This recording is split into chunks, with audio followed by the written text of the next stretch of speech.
En esta sección del curso estaremos viendo el experimento número 6 referente a las características básicas de los transistores BJT.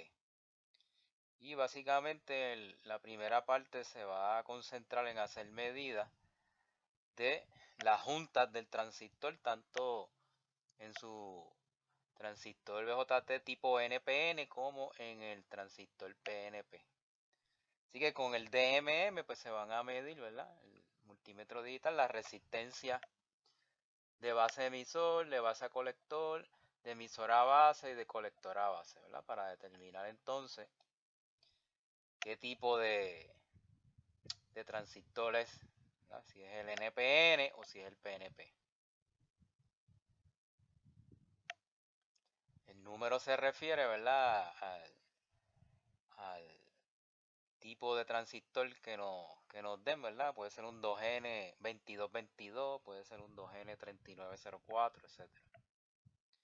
Otra forma de probar los transistores también con la función que trae de diodo el DMM, así que con esa función de diodo uno puede verificar midiendo en la junta, ¿verdad? De base emisor, base colector, etcétera,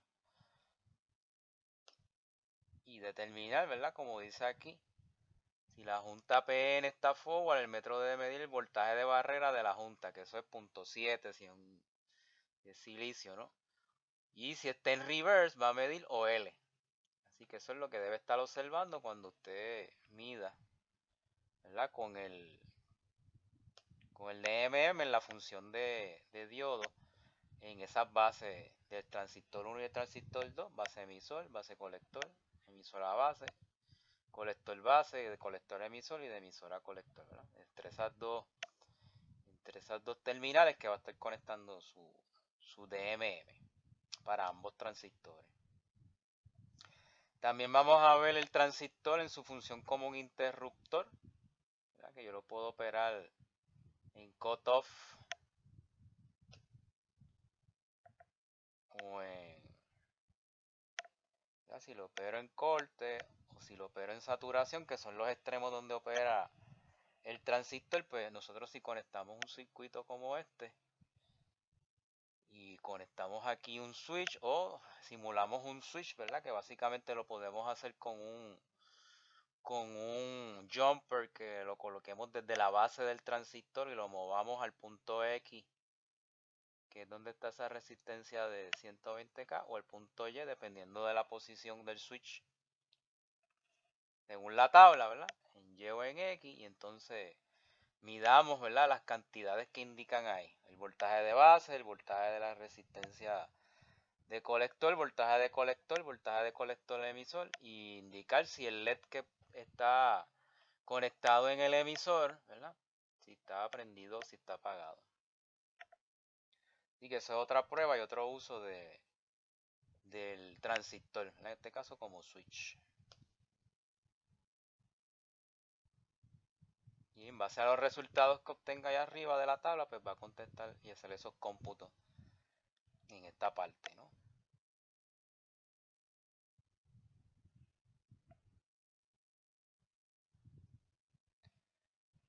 Y entonces el próximo circuito es bastante parecido, lo único que le cambian la posición del LED. Antes estaba en el emisor, ahora el LED se lo colocaron del colector a ground, ¿verdad? Un circuito bastante parecido. Tienes el switch y entonces dependiendo de la posición del switch, que lo podemos variar con un jumper de la base del transistor, ¿verdad? Base, colector y emisor.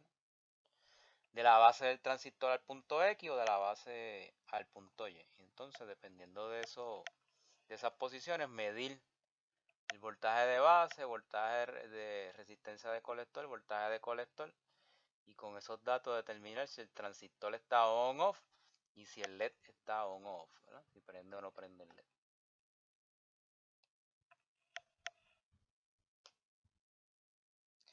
Y finalmente queremos construir la familia de curvas del transistor, ¿verdad? Con este circuito y ir midiendo, ¿verdad? Variando estos voltajes. Va a tener dos fuentes, uno en la base y otro en el colector. Así que esos voltajes son los que va a indicar aquí, ¿verdad? Y acá el voltaje en la base de 0 a 7 voltios y de 0 a 11 voltios, y va a ir midiendo las corrientes que indica ahí en la base. Para cada cambio en voltaje, ¿cuántos son esas corrientes de base, ¿verdad? De base y colector. Medir ambas corrientes.